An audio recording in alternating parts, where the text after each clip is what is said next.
Hello, everybody. Welcome to the Family Show, the very awesome Family Show, Season 2, Episode 27. And today with me, I have Michael Coleman. And I was kind of reading in the bio that I got on you, you do See Your Shadow songwriting, and it's like a big group of people, and it's seeyourshadow.com where you can find that.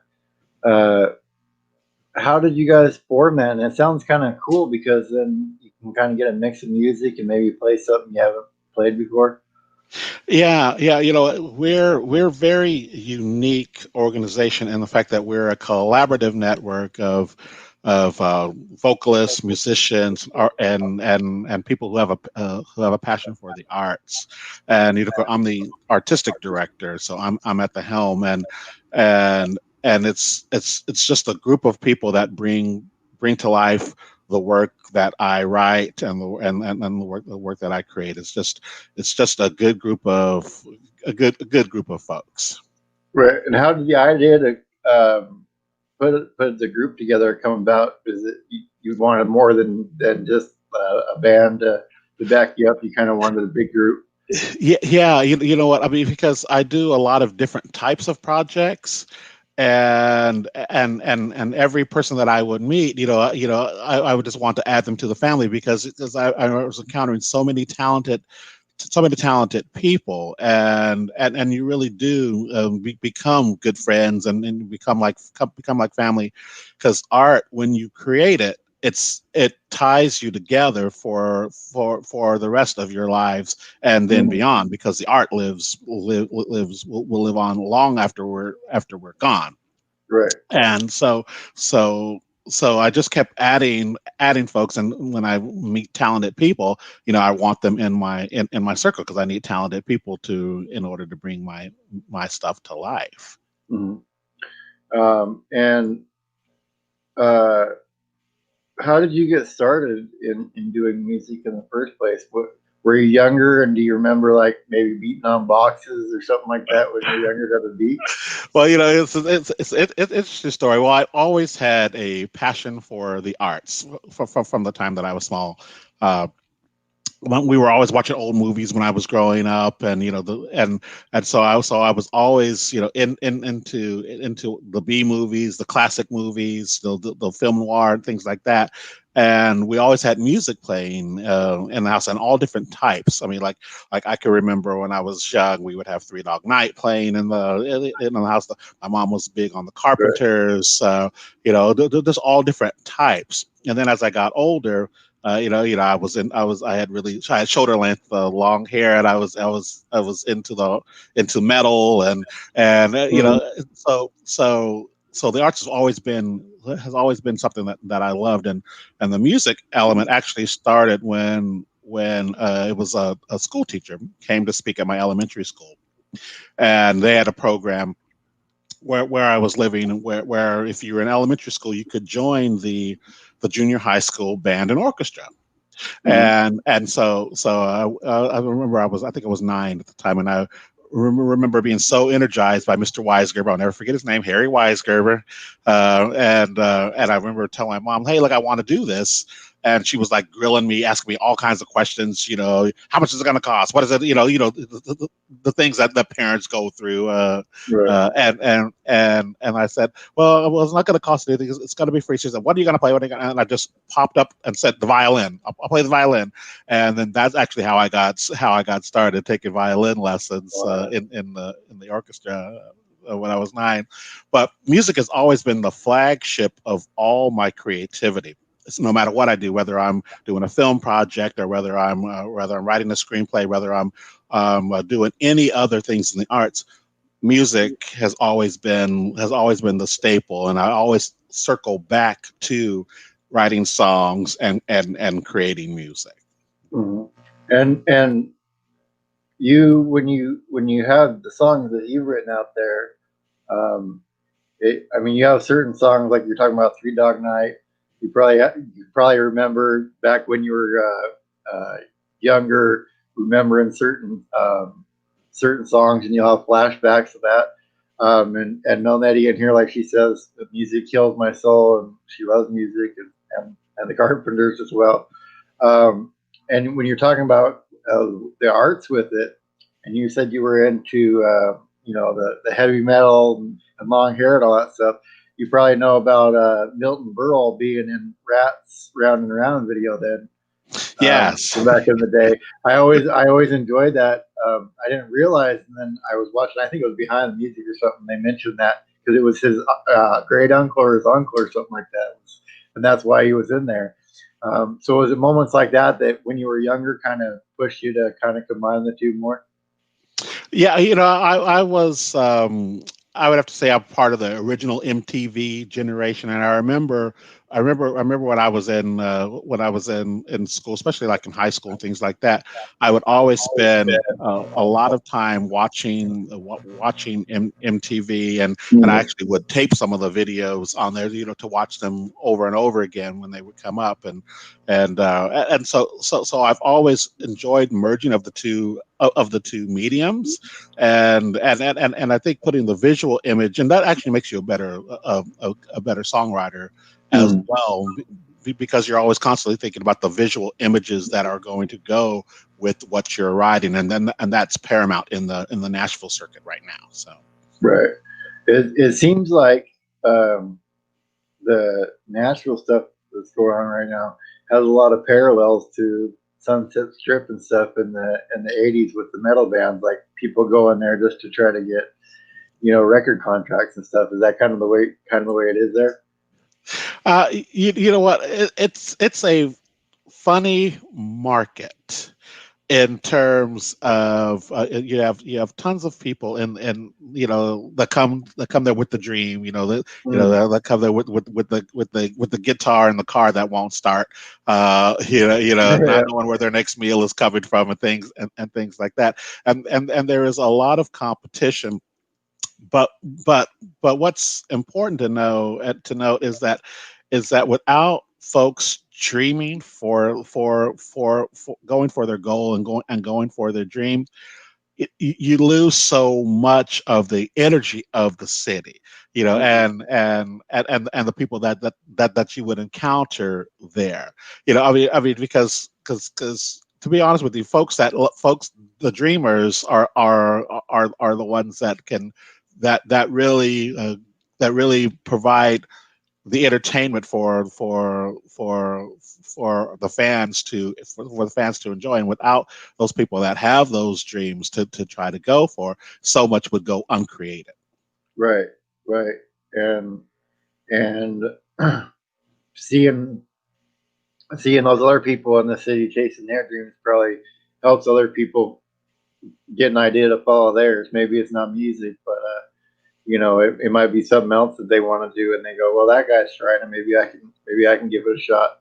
Yeah, Um, exactly, and that's part of what the Sea or Shadow network of stars is about, because I utilize people that have that passion, and like one of the people in the network, um, she went to New York when she was young and had lots of opportunities, but then life took her in another direction, which it can do, mm, and but that doesn't mean that you lose your talent, right, so you fast forward, now you could be 30 years old as opposed to 18, and nobody's going to be looking at you at 30, which is unfortunate, right, but you still have your talent, so why can't you still continue to go for an element of your dream, mm, or your dream at all, just because you're not 18. And I think that's what a lot gets lost, and we lose so many talented people because we dismiss them because they're not 18, or they're not 20, and and and and the people that create my records, I fashion them as the second chance, Barry Gordy. mm, If you've got the talent and I've got a project for you, I right. will I will utilize you. Yeah, finding out the stories back in the day about Barry Gordy, and then what was it? The Wrecking Crew. That was another group of people that wrote a lot of songs back in the day that people don't they don't realize it was a lot of them, a lot of studio musicians, and so you're kind of bringing that back and saying, hey, yeah, you might not get the attention of an 18-year-old to be a superstar, but you can still write music, you can still be creative, and come and do stuff Exactly. with me. It's exactly. It's so funny. We're gonna have our female empowerment anthem is coming out soon, and I wrote about this in an article that I had to do some other press, and one of the singers on the female empowerment anthem is 72. So who's to say that she can't, be part of a project like that just because she's 72. Hell, my grandmother was touring with the blues. My great grandmother, excuse me, was touring with the blues band she was 103. Oh And man, touring with the blues band. that's So awesome. yes, yeah. So who's to say that you can't continue on with doing what you love to do just because you're not in your 20s. Right, right, and I think that's important. I think people think, you know, life is, if you look how long people live, like your great grandma lived to 103.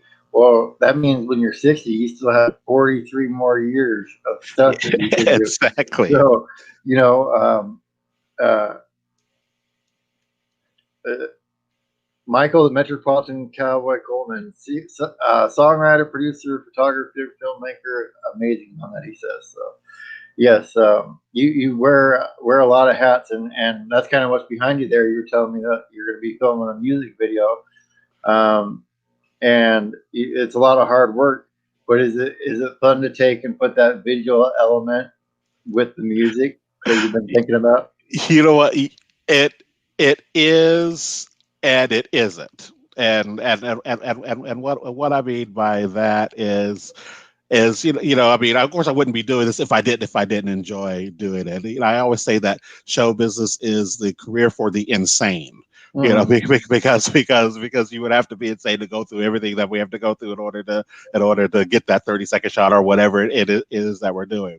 Right. But I do, especially if the project is the right project, and like the video that we're filming this weekend is for our Christmas record that's going to be coming out in November, and it's called Christmas on Cell Block 9. And it's a fun piece, and so we're going to have a lot of fun with the video. It's going to be really just zany silliness, and but still have a flow and story Mm-hmm. and story to it. And I do like doing projects like that because I test how creative I can be, how silly I can be, how stupid I can be, and I test the boundaries of the actors who are going to be Right. along with me for the ride. And it's just a lot of fun, and people generally, when I say, okay, I want you to do this, whatever it is, and they're like, okay, Right. and it's just a lot of fun. Right. I bet it's a different experience, and you almost wish you could do that in regular life. Sometimes just be a director and be like, hey, can you move over here, and then get faster in line or whatever you need to get done. It'd be almost nice to have that power all the time to be a director like that. Is there anyone that you've worked with so far that has left an impression on you, and kind of changed the way that you view different styles of music, or maybe different styles of art? Yeah, you know what? I meet and I have worked with so many talented musicians, and and what's important about that is that there's so many folks out there that nobody ever will hear of, but they are just absolutely just rock star talented people. And there was a guy in the stable. His name was Jeff Smith, and he was probably one of the best guitar players that I have ever heard. And we did a lot of work together. His influence on my early stuff was really, really throughout all my early stuff. And we did. We were one of the first people to combine country and western and hip hop. As a matter of fact, our song "Like a Kid Again" was the very first country and western and hip hop record, Nice. and I took a gangster rapper from Flint, Michigan, and put him in the studio with my country musicians, and we did that piece, and then the piece was actually used in a movie that that came out later on the year. I only had to pitch that song for probably 2 weeks, Mm. and right before the movie came out, he died. Wow. So he wasn't able to see the fulfillment of, boy, wow, this is me playing on this soundtrack here. And we were on the soundtrack with some pretty big with some pretty big names, and as an independent, that was pretty significant for Mm. us. And but he wasn't able to see that come to fruition, and but he was probably one of the best guitar players, and his influence still lives with me. And you can hear that in our latest piece, which is the instrumental "My Worth," which is our latest single, and his influence is all over that. Yeah, and that's it's got to stick with you, but it probably makes you from that and having him just leave that quickly. It probably makes you maybe put a little bit more effort in the songs that you have because maybe that's the last song I put out. So may have changed the way you perceive that going forward. Yeah, you know what?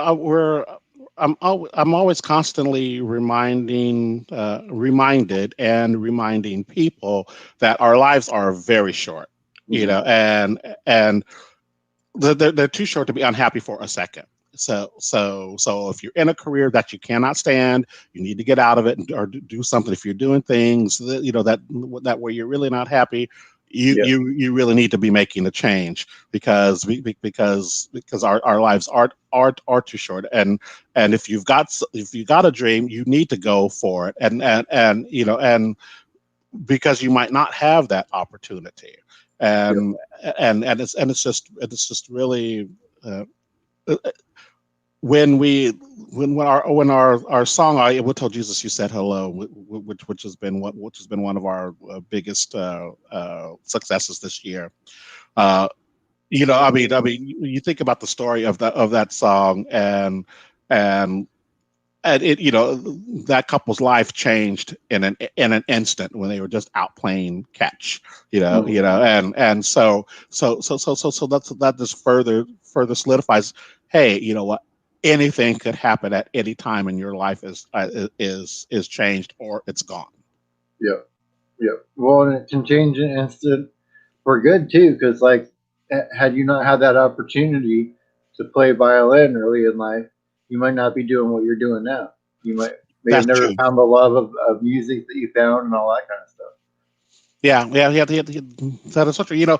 I'm very existential in how I view things, and I think that we're set on a path when we're born. We may get derailed, or come to a fork and go one direction, but we always end up going back to where we're supposed to be headed. Yeah, And because I do think that what our purpose is, we can't escape what our true purpose is, and we just have to be open to following what that is. yeah, and you don't always know right away either. Yes. That's the funny thing. Sometimes it takes a little while to find your purpose. And I was talking with somebody else, and I kind of call it the when you're talking about taking a different fork, called the scenic route of life. You make a lot of memories, not doing the 9 to 5 every day and all that kind of Yeah. stuff. You have a lot of memories in your life. Um, and was there any time when you performed when you were starting out that like sticks out in your head, like either the crowd was really into it or it was just like a horrible gig that you had? Well. You know what? We're primarily studio based, so we're not like a traditional band. And when I do get the network of stars together to do a live show, it's generally a very special event. Like Hmm. we were asked to close the concert. We were asked to close the concert series at the Ohio State House. We were asked to be when the series wrapped up. We were asked to be the closing act for that. So we did the See Your Shadow review for that. When I wrote the NAGAA World Series theme song, we were asked to do a show for that, and so we did a live show there, and then other small performances. But it has to be something really special. I've been really fortunate that because I prepare so much that I haven't had or the network of stars hasn't had the experience of people not liking not liking what we were doing because I try to, like I said, prepare a lot, and then I try to be consciously thinking about who our audience is Yeah. and what they're going to respond to. Because show business is so much part of my fabric that I'm living and breathing it all the time. And so I really when we do step out like that, it's going to be very tight. Yeah. Yeah. That's kind of cool to have though. That it's just for special events though too, because it kind of makes it a unique thing and not something that you're doing on the weekends to to help out. Yeah, because unlike other bands or other organizations, our focus and my focus is always the songs, and that's why it's See Your Shadow Songwriting. That's songwriting is in the name, uh, Mm. because when you focus on the artist, then you've got to worry about, okay, what are they wearing? Okay, how much do they weigh? All those types of things, and that takes away from the song itself. And so that's why when we put our records out, on the album covers, you won't know who is singing it. We're capturing you with the material first. Hmm. And the focus is always has to be the material and the song itself. That's the Go. star. It goes back to that old before MTV days where it was it was basically you had to hear it and stuff and not really see it at first, and then I guess you probably choose what one you're going to make a music video out of, what one you see the most traction on. Is that kind of how you go with yours? Yes and no. It depends on just how on just how a project speaks to me. I think the first music video that we did was to the country and western hip hop thing, song Like a Kid Again, because when I knew it was created, I said, okay, that's something special, so we're going to have to get a video, do a visual image with it. And when we did the Rug Burn project for Red Carpet Premiere, that I knew had to have a video to it. And so I think moving forward, it, I will probably be doing more videos because the material requires that. And of course, we're doing Cell Block 9 this weekend, and it's just such a fun record that it has to have a video to go with it. Right, So, right, right. And seeyourshadow.com. You can go there and get all the links to all the stuff that you got coming out.